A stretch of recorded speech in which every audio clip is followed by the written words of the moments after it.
ఈ డీజిల్ దొంగ ఎవరు అనేది తాడిపత్రి ప్రజలకందరికీ తెలుసల్ల.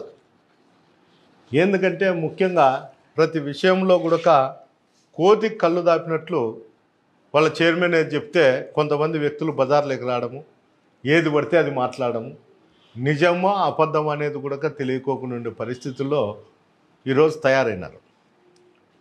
ప్రజలకు కూడా అయోమయ పరిస్థితుల్లో ఉన్నారు. అంటే ఎమ్మెల్యే నిజంగానే ఇవన్నీ చేస్తాడా అనేది ఏంటికంటే వాళ్ళ తప్పు లేదు. 30-40 సంవత్సరాల నుండి ఇక్కడ ఎమ్మెల్యేగా, ఎంపీగా, మున్సిపల్ చైర్మన్గా వాళ్ళ కుటుంబకులే ఉన్నారు కాబట్టి వాళ్ళ అబద్ధాలు చెప్పినా నిజాలు చెప్పినా అన్నీ కూడా నిజం అనే భ్రమలోనే ఇంతవరకు తాడిపత్రిలో చాలామంది విశ్వసిస్తున్నారు. ముఖ్యంగా నేను చెప్పేది ఏమంటే ఇవన్నీ నా దగ్గర 16 నుండి ఉన్నాయి. 16 నుండి ఇప్పుడు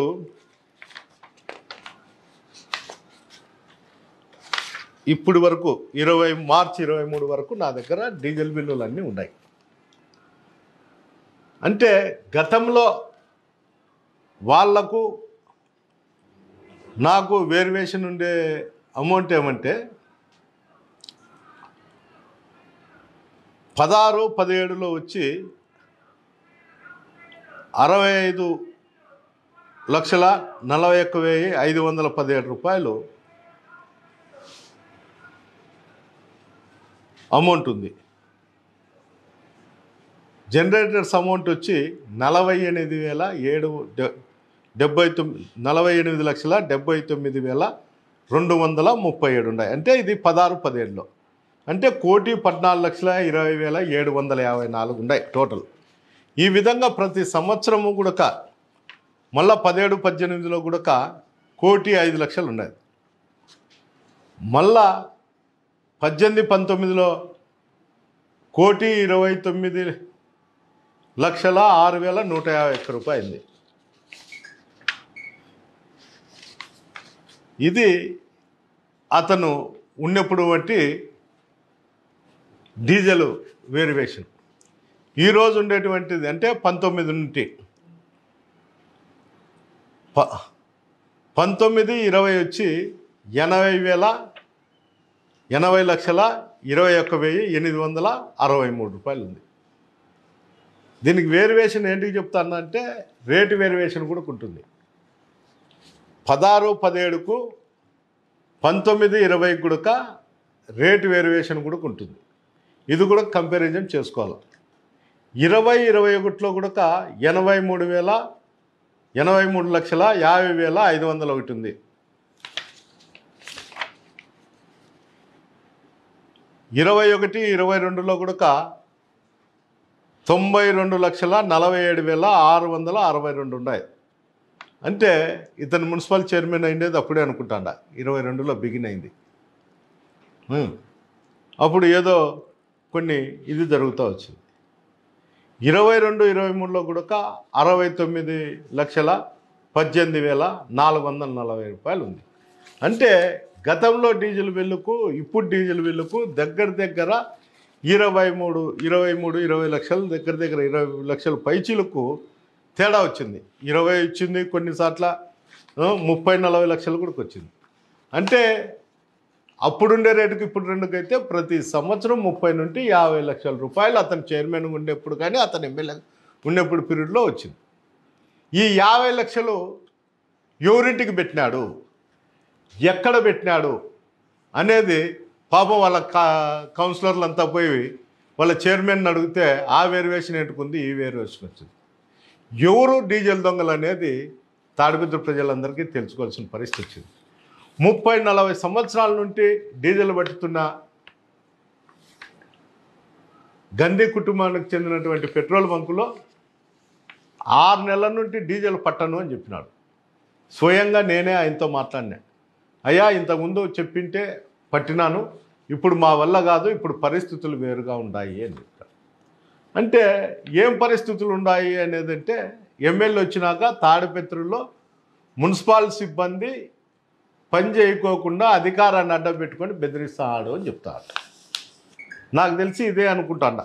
అతను చెప్పేది కూడా ప్రజలకు కానీ ఇది కానీ నేను మున్సిపాలిటీలో డ్రైనేజ్ క్లీన్ చేసేటప్పుడు టెండర్ ఎవరు అనంతపురం అతను వేసింటే వీళ్ళు పబ్లిక్ లేక ఆ నెంబర్ తీసుకుపోయి కాంట్రాక్టర్తో మా డ్రైనేజ్ గుంతలు నిండినాయి క్లీన్ చేయండి అని చెప్పడం జరిగింది.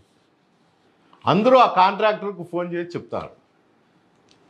అతనే చైర్మన్, మెజార్టీ కౌన్సిలర్లు అతనికే ఉన్నారు. కౌన్సిలర్ పెట్టి ఆ టెండర్ ఏంటికి యాక్సెప్ట్ చేయనీలే.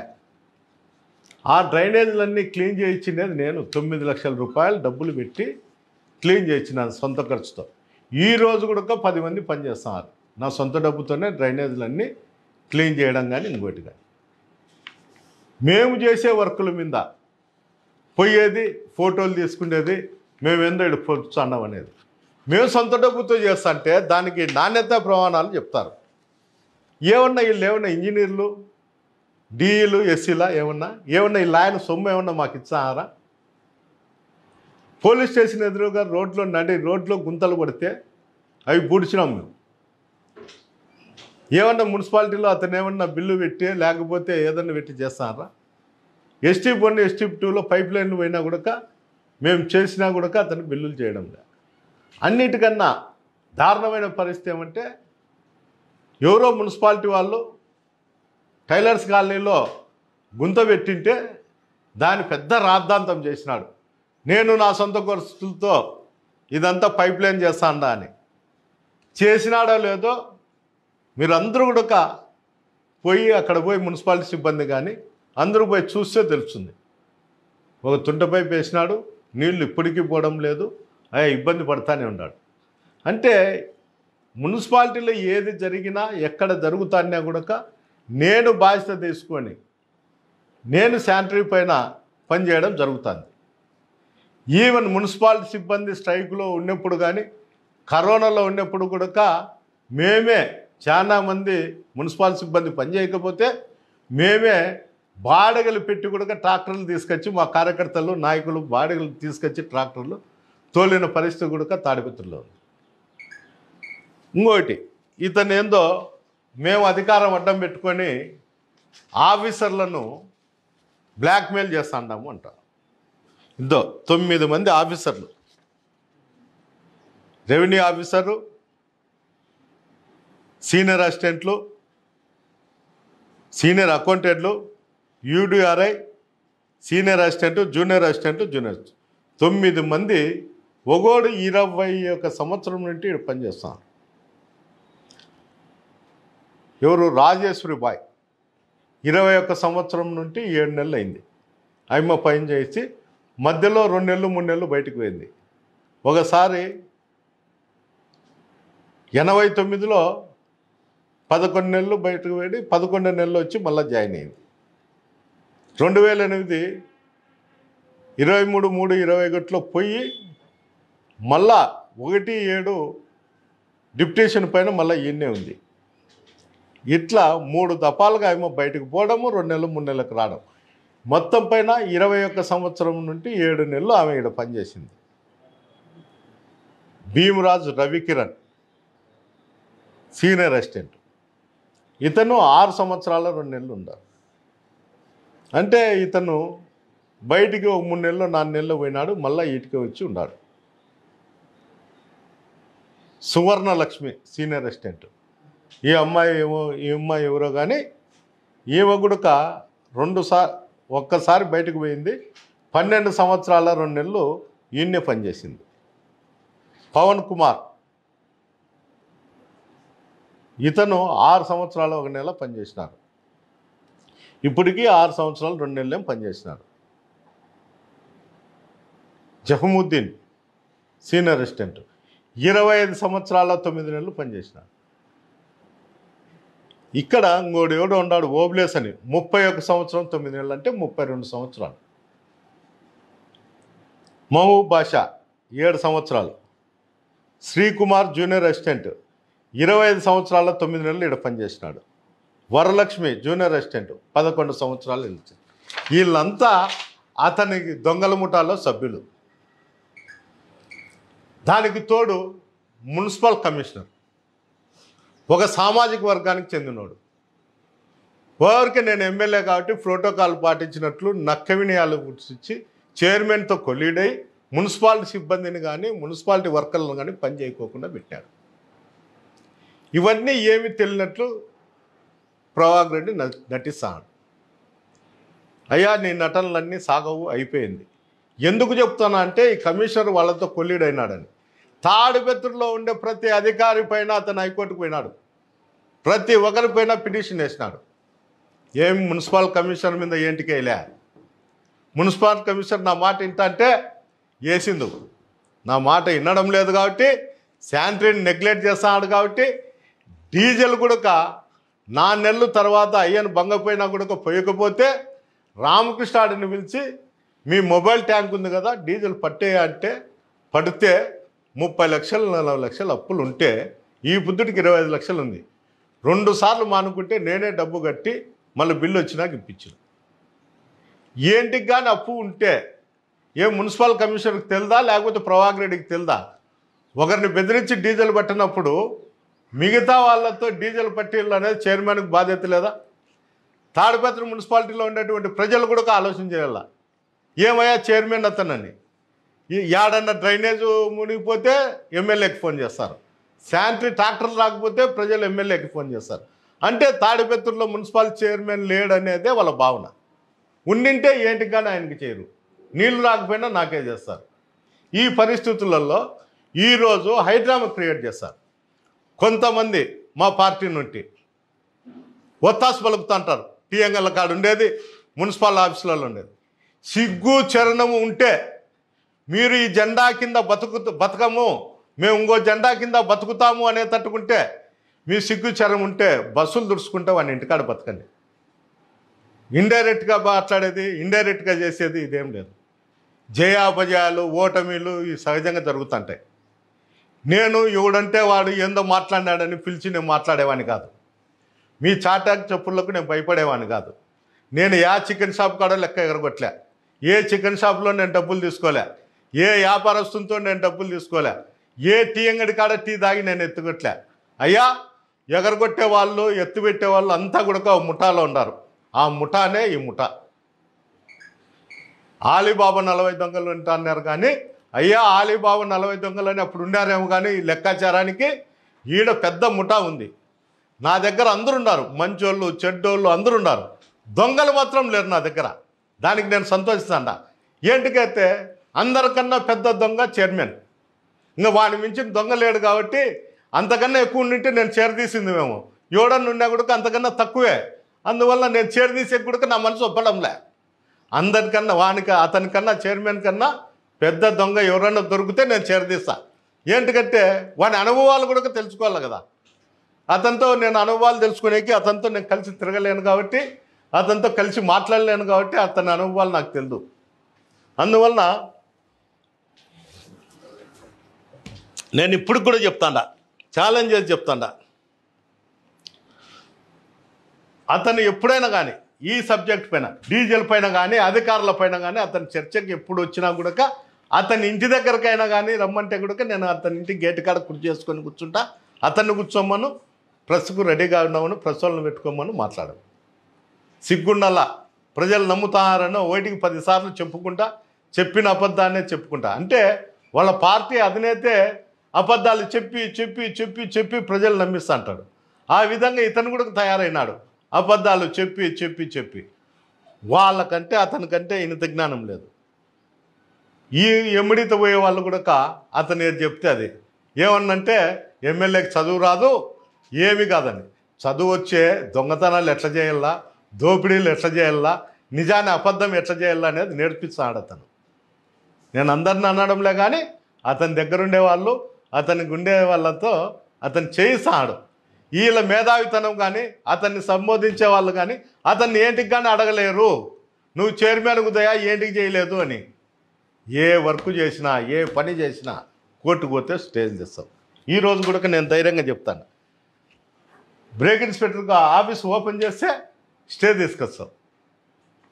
మళ్ళీ 60 సెంట్లలో బిల్డింగ్ కడితే దానికి నువ్వు స్టే తెచ్చిన దాంట్లో లేదని ఓపెన్ చేస్తే దానిపైన మాకు నోటీసులు ఇస్తాం.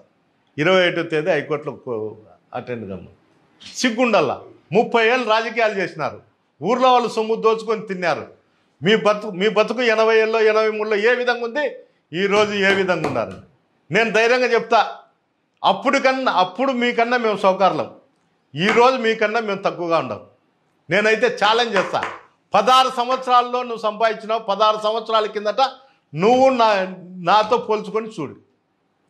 డొక్కు మోటార్ సైకిళ్ళల్లో ఫియట్ కారు పెట్టుకొని ఎలక్షన్లు వచ్చే మోతబర్ రైతులు ఇళ్ల కాడ అరుగుల మీద పండుకొని చందాలు వసూలు చేసుకొని మీరు ఉన్నారు. అందరూ నీ మాదిరి దొంగతనాలు దోపిడీలు చేస్తారని, నీ మాదిరి అడక్క తింటారనో, ప్రజలను కొల్లగడతారనో, నువ్వు ఏదైనా ఫంక్షన్ చేయాలంటే ఊరి మీద పడి చందాలు అడుగుతాను. నేను అడిగినానా? రా బజార్లోకి పోదాం, వీధిలోకి పోదాం, అడుగుదాం. నువ్వు అడక్క తింటాడావా? ఊర్లో వాళ్ళ చందాలు అడిగి మిగిలించుకుంటాడావా? నేను అడిగించుకుంటాను. ఎలక్షన్ వచ్చే రూపాయి కూడా నేను చందా అడగనివ్వండి, వాళ్ళు ఇచ్చే తీసుకుంటా, లేకపోతే లే. నువ్వు చూస్తే పొద్దున్న లేచే నీకు తెల్లంగి వచ్చింది, ఆ యంగి యాక్టివిటీ వచ్చిందని నువ్వు చందాలు అడిగేది మొదలుపెట్టావు. ఇప్పుడు నీతో పాటు ఉండే దొంగల ముఠా వాళ్ళందరినీ కూడా మళ్ళీ మన ప్రభుత్వం వచ్చింది, మళ్ళీ మీరు దొంగతనాలు చేయొచ్చు, కానీ నాకు ఇప్పుడు పెట్టుబడి ఏంటండి అని అడుగుతాండావు. సిగ్గు చరణం ఉండాలా. 30 ఏళ్ళు 40 ఏళ్ళు రాజకీయాల్లో ఉండి ఏ రోజు నువ్వు ప్రజల దగ్గరికి పోవాలా? ఈరోజు నువ్వు ప్రజల దగ్గరికి పోతున్నావంటే అది నన్ను చూసే. ఈరోజు నువ్వు బజార్లో పడి తిరుగుతున్నావంటే అది నన్ను చూసే. నువ్వు ఈరోజు కూడా అందరినీ ప్రాధాయపడుతున్నావు, ప్రతి ఒక్కరిని ఓటర్ని అడుగుతున్నావు అంటే అది నన్ను చూసే. నీలో మార్పు వచ్చిన దానికి నేను గర్విస్తాడా. జయాపజయాలు అనేది దేవుడు చూస్తూ అంటాడు, ప్రజలు ఇస్తాను. నేను ఓటమికి అంగీకరిస్తా. ఈరోజు నేను ఏ విధంగా ఉన్నానో నాకు దేవుడు అనేవాడు చిన్న చూపు చూసి ఓటమి ఇచ్చినా కూడా నేను అంగీకరిస్తా. నువ్వు ఓటమి వస్తే నీ ఇంట్లో 10 జతల బట్టలు లేవు నువ్వు వేసుకునేకి, అన్నీ హైదరాబాద్ చేసినావు. ఎప్పుడు ఆడ కౌంటింగ్ అయిపోయి ఓటమి వెంటనే నువ్వు అట్లే పోయి శిలాస్ కానీ వ్యాన్కి ఎత్తుకొని రమ్మంట ఉండిపోకు. నా చరిత్ర అది కాదు, నేను ఇక్కడే ఉంటా, చూస్తా. ప్రభుత్వం ఓడించని రాకపోయిని, నేను ఓడిని గెలిచని నేను ఇక్కడే ఉంటా. నువ్వు ఉంటావేమో ప్రశ్నములకంగా నువ్వు చెప్పు. నువ్వు మొగోనివైతే బెదిరించుకొని బతుకుతాడావే. నువ్వు నాయకులందరినీ నేను ఓడిపోతే నేను ఈ ఊర్లో ఉండను, మీరే గబ్బు కొట్టేది, మీరే ఎత్తిపోయేది, ఎమ్మెల్యే మీ ఇళ్ళ మీద పడి దోచుకుంటాను. ఆ దోచుకునే పరిస్థితి, అది కొట్టే పరిస్థితి ఉండింటే ఈరోజు తాడిపత్రి కాన్స్టిట్యున్సీలో తెలుగుదేశం జెండా అనేది ఉండకుండా పోయింది. నేను ఇప్పుడు కూడా గర్వంగా చెప్తాడా, నా దయాదాక్ష వల్లే నీ కార్యకర్తల నాయకులు ఉండారని కూడా చెప్తాడా. మా నాయకులు కానీ మా కార్యకర్తలు కానీ మీ జోలికి పోకుండా మీరు ఈరోజు మళ్ళీ ఎలక్షన్ చేయాలనే ఆలోచన మీలో ఉంది. నేనే అదే చేసింటే ఈరోజు మీకు ఆలోచన కూడా రాదు. ముందు నువ్వు ఉండేవాడివి కాదు, ఇప్పుడు కూడా చెప్తాండావు నువ్వు. నేను ఓడిపోతే నేను ఈ ఊర్లో ఉన్నాను, నేను ఓడిపోతే ఈ ఊర్లో ఉన్నాను. సిగ్గుండాలా, సిగ్గు చరణం ఉండాలి. 30 ఏళ్ళు తాడిపత్రిలో వ్యవస్థలన్నీ దోచుకొని అన్నీ పెట్టుకొని ఈరోజు నువ్వు మాట్లాడుతున్నావంటే సిగ్గు చరణ అన్నీ ఉండాలి. అది లేనప్పుడు మనిషి అయి బతుకుతాండావు. నేను ప్రతి ఒక్క రోజు కూడా దేవుని ముక్కుంటానే ఉండా. ఈ చైర్మన్కు మనసు మార్చండి, మంచి బుద్ధి ప్రసాదించండి. ఏదన్నా కానీ ప్రజలను మంచి దారిలో ఉండే విధంగా ప్రజలకు మనం మంచి ఉద్దేశాన్ని మనం చెప్పాలి తప్ప అందరినీ రెచ్చగొట్టే దానిలో. నేను వచ్చిన తర్వాత ఫ్యాక్షన్ మర్డర్లు కానీ ఫ్యాక్షన్ కేసులు కానీ ఎక్కడా లేవు.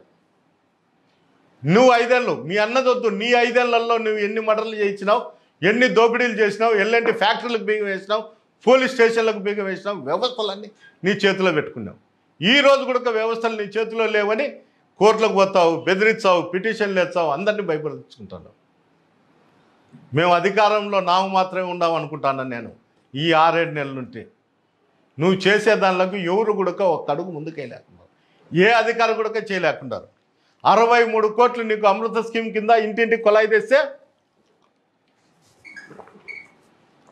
నీ కౌన్సిల్లో శాంక్షన్ చేయలే.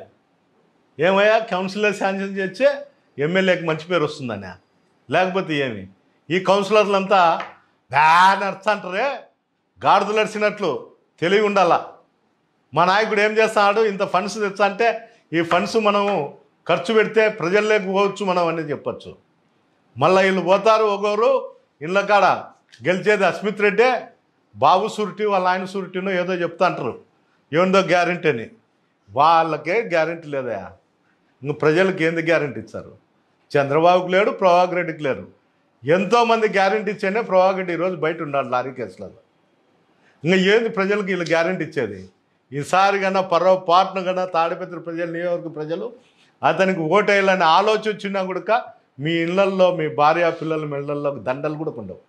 ఆ దొంగతనాలు కూడా 17 వార్డులో 14 వార్డు కౌన్సిలర్గా పోటీ చేసినటువంటి కొడుకు కడప జిల్లాకు పోయి దొంగతనాలు చేస్తారు.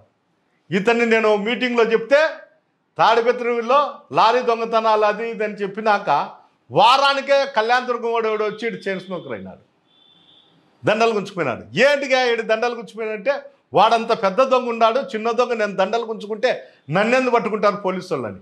పోలీసు వాళ్ళు కొట్టినప్పుడు కూడా అదే చెప్పినాడు, సార్ మీరు ప్రభాకర్ని అయితే కుర్చీ మీద కూర్చోబెట్టి మాట్లాడినారు, నన్ను కొట్టి కళ్యాణదుర్గం నుండి తీసుకొచ్చి ఆ చైన్ వసూలు చేసుకున్నారు, నేను పెద్ద దొంగనా అతను పెద్ద దొంగనా అని అడిగితే పోలీసు వాళ్ళు నగినారు. అది మీకు ఎవరికి చెప్పలేదు. ప్రెస్ వాళ్ళు ఎప్పుడు స్టేషన్లో కాడుంటారు, మీకు కూడా చెప్పలేదు. నాకేందో సందర్భంగా వచ్చి అదే ఇది మాట్లాడుతుంటే నా కళ్యాణదుర్గం కొట్టింటే ఇట్లా చెప్పినారు నా అని చెప్తాను. సిగ్గు చరం ఉండాలి, దొంగతనాలు కానీ దౌర్జన్యాలు. నేను చెప్తాడా అవసరమైతే నేను ఫ్యాక్షన్ చేస్తా అని, అది నీ కుటుంబం మీదనే ఏరే వాళ్ళ మీద. నువ్వు చెప్తావో చెప్పు, నేను అవసరమైనా అవసరం లేకపోయినా నా ఆర్థిక పరిస్థితి 5 ఏళ్లలో దెబ్బతిన్నా మళ్ళీ ఇప్పుడు నాగాల్యాండ్కి పోయినా ఇంకోసారికి ఇంకో దేశానికి ఇంకో రాష్ట్రానికి పోయి దొంగతనాలు చేస్తాను నువ్వు చెప్పు. నేను గతంలో ఫ్యాక్షన్ చేస్తానని నువ్వు అందరికీ చెప్తాండావు, నేను ఒప్పుకుంటాడా. పరిస్థితి ప్రభావం వల్ల ఏదన్నా చేయాల్సి వచ్చే చేస్తాను, నువ్వు దొంగతనాలు చేస్తాను నువ్వు చెప్తావా? నీ అనుచరుడు దొంగతనం చేస్తాడని చెప్పవను. నువ్వు చేసేది కాదు, నీ అనుచరులతో కూడా దొంగతనాలు చేయించినావు. ఫేక్ ఇన్సూరెన్సు, ఫేక్ లారీలు, ఫేక్ కథ. ఎవడన్నా పొరపాటు పక్కనోడు చేస్తే మా వృత్తి ఇంకోటి చేస్తాడవని గుంజుకుంటావు, వాడిని పిలిచి రాసుకుంటావు. ఏందయ్యా నువ్వు చేసేది, ప్రజలకు చేసేది? నీ 30 ఏళ్ల జీవితంలో నీ బ్యాంక్ అకౌంట్లో నీ ఆస్తులు పెరిగినాయి తప్ప ఏంది పెరిగిందో చూడు. మీరు రాజకీయాల్లోకి రానప్పుడు మీ ఆస్తి ఎంత, ఈరోజు ఎంత, ఎక్కడి నుండి వచ్చింది నేను పెడతా. నేను ఏ విధంగా నేను సంపాదించినా ఎమ్మెల్యే అయినాక ఈ 5 ఏళ్లలో నేను ఎంతో అంత సంపాదించింటే 10 కోట్లు 20 కోట్లు సంపాదించి నేను ప్రూఫ్తో దగ్గర బయట పెడతా. నువ్వు పెట్టగలుగుతావా? ఆ ధైర్యం మీకు లేదు. కానీ యాడన్న కానీ దోపిడీలు దొంగతనం చేసుకుని ఇంకో ప్రాంతం చూసుకోండి. ఏప్రిల్ అయిపోయిన తర్వాత ప్రజలు ఇచ్చే తీర్పు మీద ఆధారపడి ఉంటుంది. దాన్ని శిరసావిచ్చేది నేర్చుకో. శిరసావిచ్చి నీ హైదరాబాదో బెంగళూరో మా బస్ యాత్రలు పెట్టావు. బస్ యాత్రలు పెట్టి ఏం చేస్తాండవు? ప్రజలకు ఏ ఉద్దేశంతో మాట్లాడుతాను? దారింటి పోతాండవు, ఎవడని ఏందని అడిగితే తిడుతాండవు. నీ యాత్రకు ఫలానా దానిపై నేను తిరుగుతానని చెప్పు. చెప్పలేని పరిస్థితి ఉండవు. నువ్వు ఏందన్నా చేసింటేనే కదా ఇన్ని సంవత్సరాలు. నేను ఈరోజు కూడా చెప్తాడా, త్వరలో కూడా దేవాలయాల్లో వాడెంత తిన్నాడు, నేనెంత నా పీరియడ్లో 5 ఏళ్లలో నేనెంత చేసినా అదే 5 ఏళ్లలో అతను ఏ దేవాలయాల్లో ఎంత డెవలప్ చేసినాడో చెప్పు. నెక్స్ట్ వచ్చేది నీటి పైన దేవాలయాల పైన ఎలక్షన్ల వరకు అతన్ని నిజాయితీ పరుని అని నమ్మిస్తాడు. దయచేసి తాడిపత్రి ప్రజలకు అందరికి కూడా నేను నమస్కారం చేసి చెప్తాడా, నమ్మాకండి, నిజం తెలుసుకోండి. నిజం తెలుసుకునేటప్పుడు ఎవడు మంచోడో ఎవడు చెడ్డోడో మీకే ఆలోచన చేసుకొని మీ ఆలోచన పరంగానే ఉంటాం.